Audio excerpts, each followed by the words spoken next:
the pending economic and cultural shift from coronavirus, I'll leave it open-winded, and you can elaborate on what you think is going to happen or ideas of how it will play out. But there's state and municipal governments are going to be starving for cash. So you would hope that this fast tracks legalizing sports betting in each state and quickly. It will. The states and the cities and the Fed government, before the pandemic happened, were in trouble financially.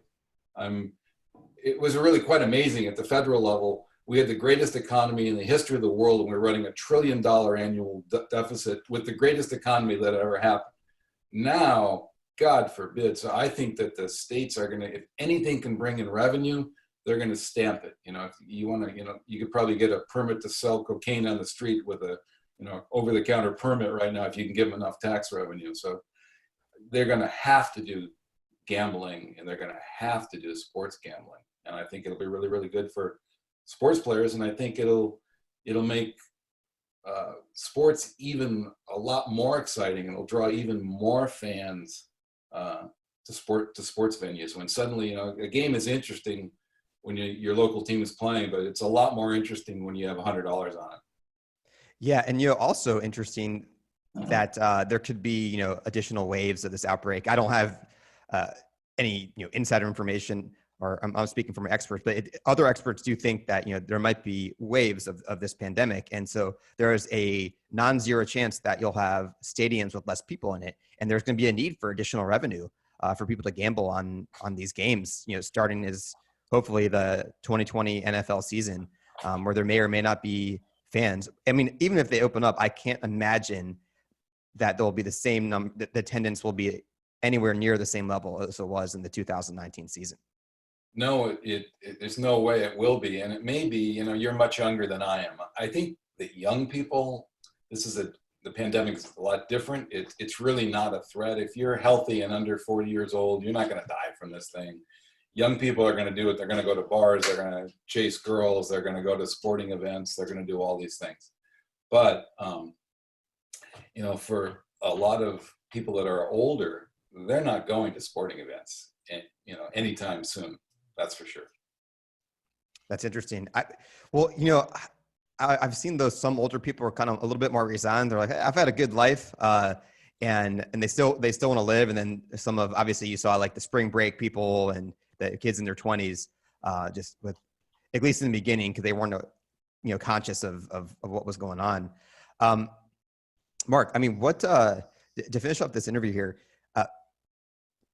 like you want to tell some more stories. It seems you've hinted to that on your website. Tell more stories about sports gambling going forward. To those that would counter that sports gambling is a vice, how would you position it that, hey, this is overall good for the American public?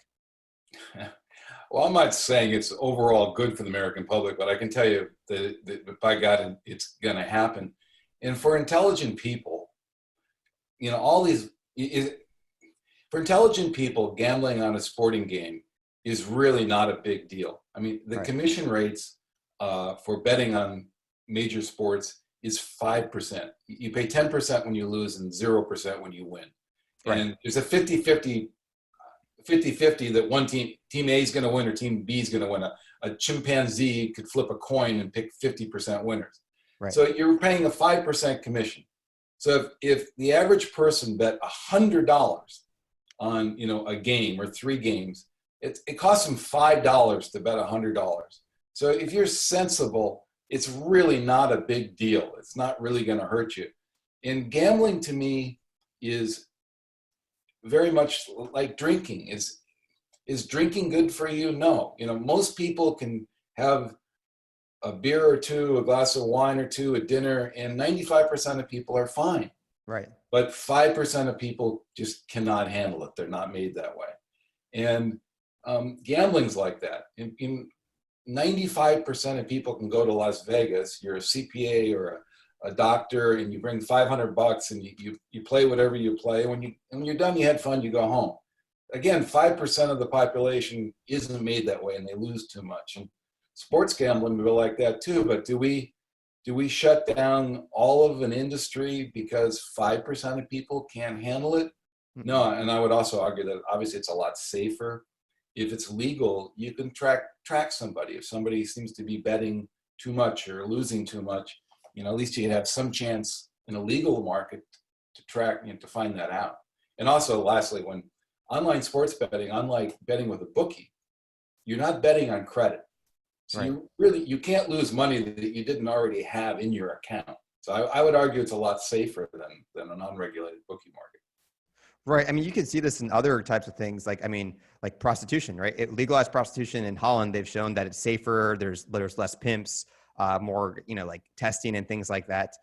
And human nature is human nature. People are going to bet whether it's legal or not. If you legalize it, you bring in tax revenue, have a better infrastructure for making sure people get paid. If people do have problems, they can be treated. And again, coming back to the stock market, same thing.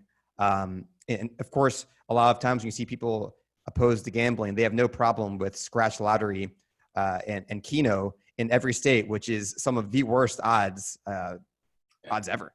Well, I think sports gambling is going to look at differently because the teams themselves, the owners, the sports leagues, the NBA, Major League Baseball, the NFL, they're going to wind up wanting a piece of this pie.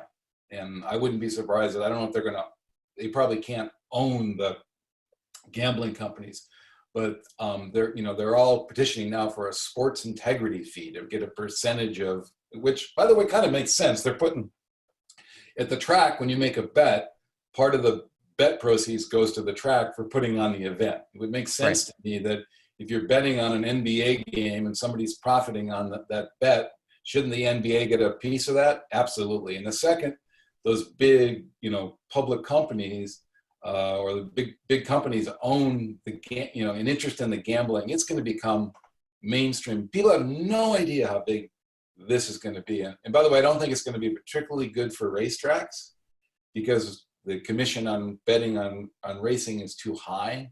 Right. 16, 20, 24% commission rates versus 5% commission rates on sports bets.